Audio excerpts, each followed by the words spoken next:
Hey guys, Palsteron here, and today let's talk about the Adorned, the new unique jewel on the block that everybody's talking about, why it got buffed, and how it got buffed. It got bug fixed as well, and then also how you can craft jewels for this crazy item. So if you guys don't know, this jewel was bugged until recently. Basically, whenever you socketed it into your character, whenever you swapped instance, it wouldn't work anymore. So you had to unsocket it, socket it back in, and yeah, it was super annoying. So obviously a lot of people were waiting for that bug fix so they can play it in their builds. However, it was a pretty niche jewel because it didn't work on cluster jewels. And now GG didn't only fix the bug, they also gave it a big buff. Because turns out they changed the wording to now also work in cluster jewels. So now you can theoretically have a build with like adorned voices, or not voices, or just like, I don't know, 8, 9, up to 20 of these magic jewels and just go nuts. And in case you guys don't know this jewel yet, basically it gives you increased effect of jewel socket passive skills containing corrupted magic jewels. So what that means is, for example, a jewel right here, 7% maximum life and 15 strength. If we do the math, it will give you 7 times 2.45.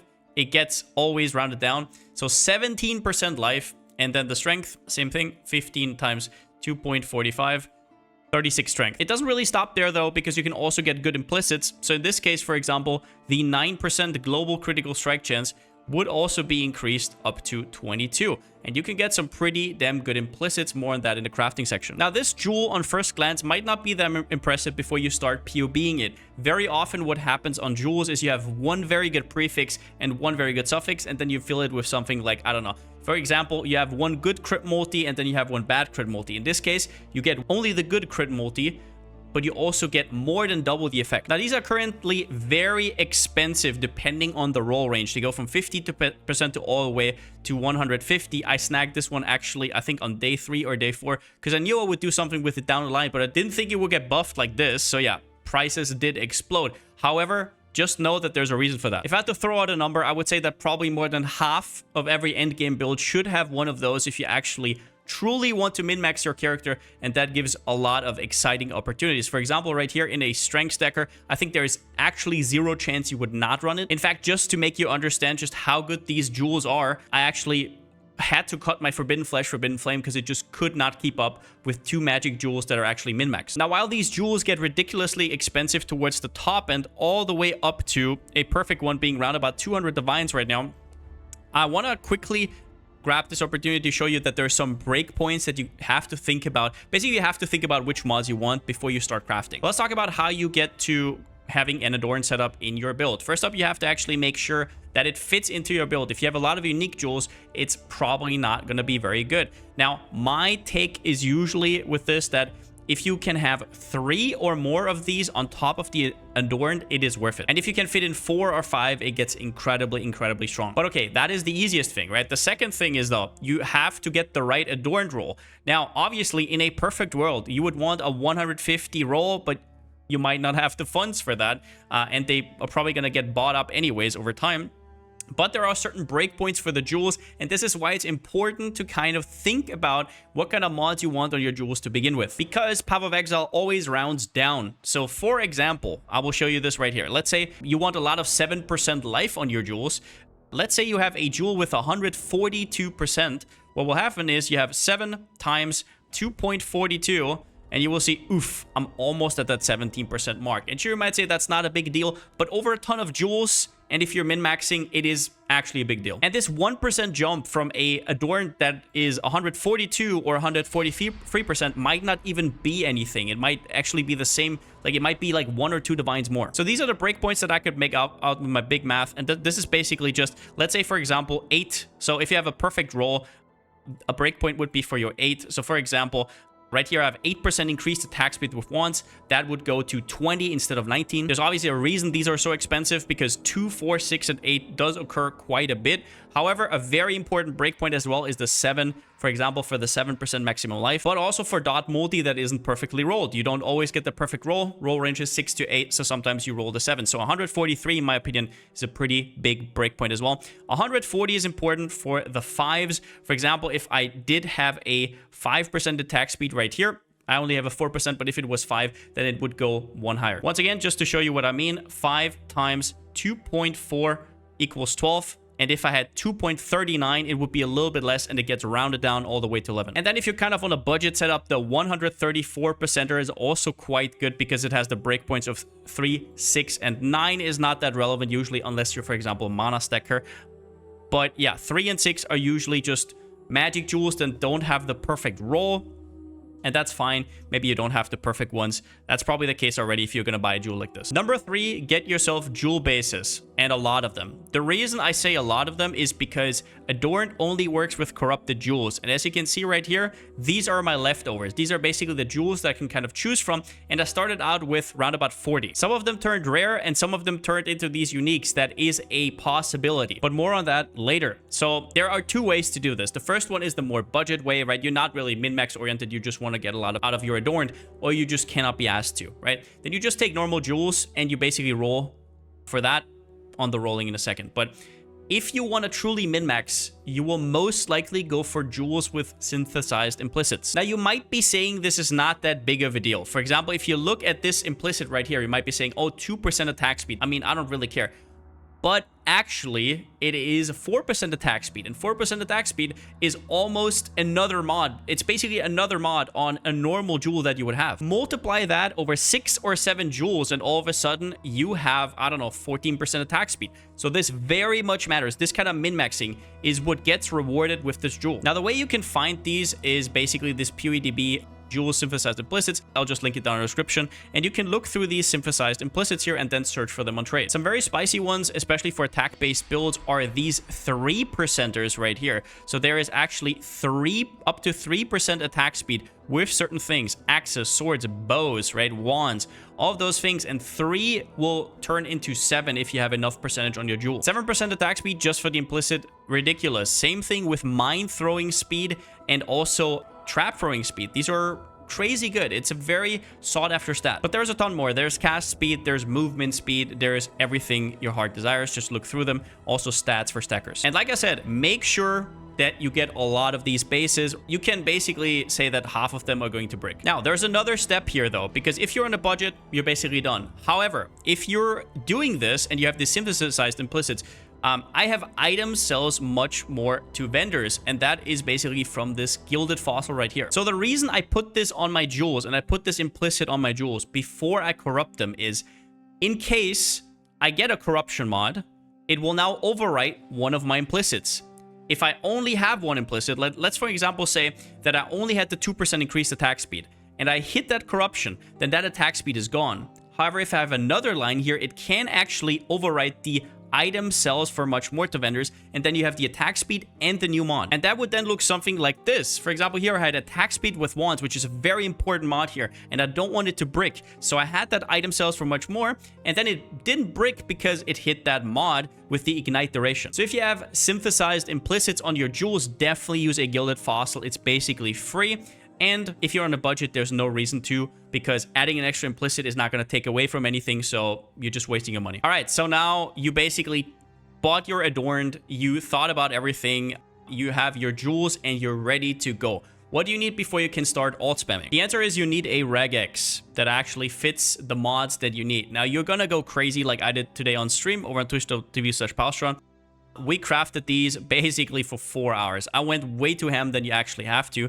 But yeah, I'm just spamming these over and over again. And the more of these bases you have, the easier it is, because you can just check more. You don't have to like hope that you don't roll over and double click. But if you have to actually look every single time what you got, you're gonna go crazy. Kind of like I do right here. Whenever I have one that gets lighted up, once I get to it, I can check it, right? And then I move on.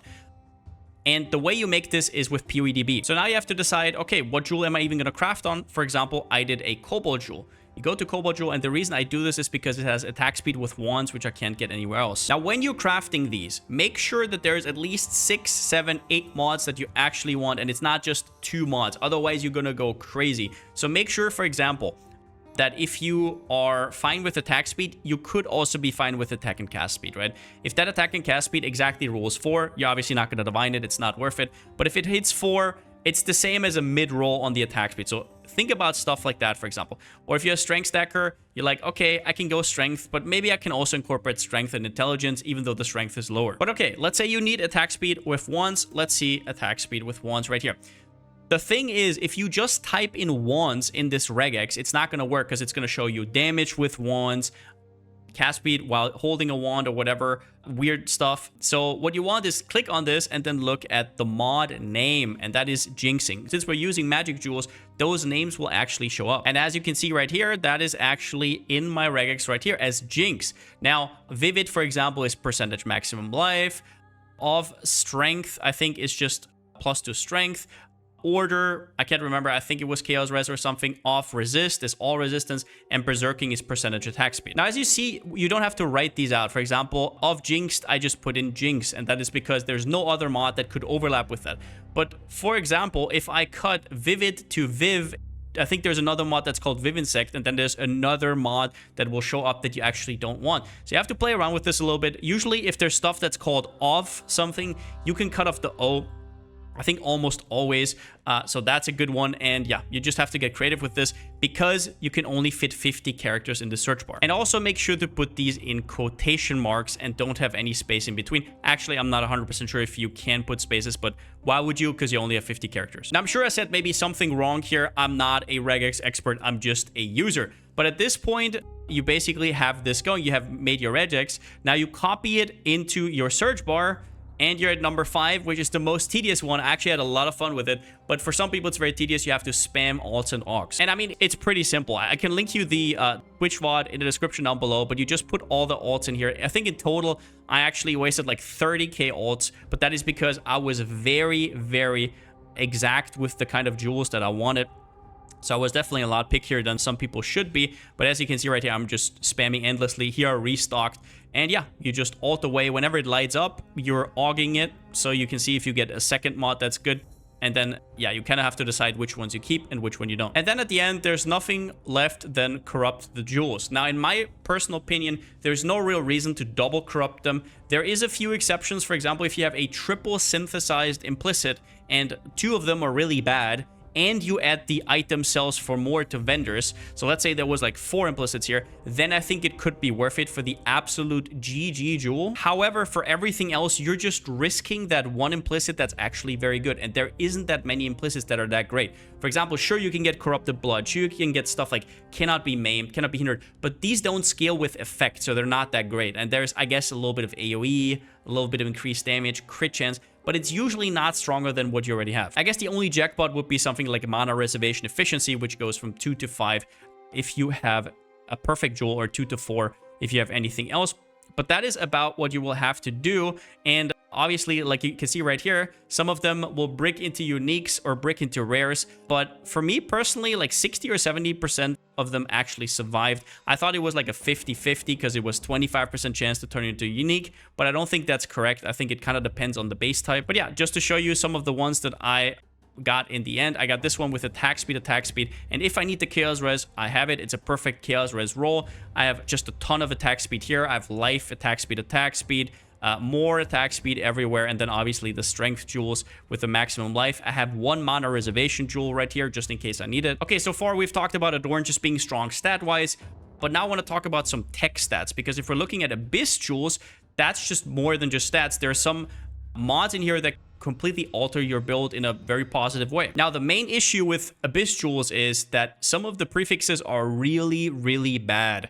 Max life, pretty okay for some builds. Max mana, okay for a few builds. But after that, it's basically just flat damage. So depending on what you play, not that big of a deal. However, there are some things in here that are kind of impressive. The biggest one here is cooldown recovery rate. Now, this can help you a lot, for example, in cast and crit builds, but there could also be a build in the future where maybe you have like an insane amount of cooldown recovery stacked, because you can get up to 3% on every jewel. We'll have to see. You can get stuff like Impale Effect, which can get quite strong, and also Recoup. However, most people are just going to default to life or maybe armor. The juice is in the suffixes, especially this right here, the avoids. So, for example, on my build, I'm using this jewel right here, which gives me a little bit of armor, actually a chunky amount of flat armor. It still has its implicit, and then it gives me 45% chance to avoid bleeding, which 45% times 2.45, because that's the roll I have over 100% chance to avoid bleed. I'm bleed immune. And you can do the same for stun, although stun is lower. These can also be corrupted onto normal jewels, so look out for that if you corrupt into something like that. avoid being poisoned. You can be shock immune. Yeah, shock, poison. Yeah, it's high enough to basically get you there. Freeze, right? So basically you don't have to go into Brine King, so you can free up a Pantheon with that. So there's a ton of really good stuff for accuracy stackers. Plus to accuracy is huge. In fact, Adorned might be the new way to play accuracy stackers in general. And there's a lot of other stuff. Fizz as extra, Fire is nice. Cast speed is actually a big one. It's not that easy to get cast speed on normal jewels. You usually get only up to 5, for example. I don't know. Cast speed with fire skills goes up to 5. Cast speed while holding a shield only goes up to 5. This one right here goes up to 7. So that's also something to keep in mind. And then obviously these tech stats, although I don't know if it's that important to get phasing from 8% to 20% or whatever. But yeah, in general, just make sure you check these out because there's a lot of more interesting stuff than just stat sticks. But yeah, that's about all I wanted to talk about. I'm currently collecting some stuff for my strength stacker, which we're going to start tomorrow. I'm going to put out a video about that real soon. I hope I could teach you a little bit about Adorned. Maybe, I don't know, got you to think a little bit about your build and maybe implementing it into the build. Who knows? But in general, that's it for the video. And since I still never slogan, see you next time.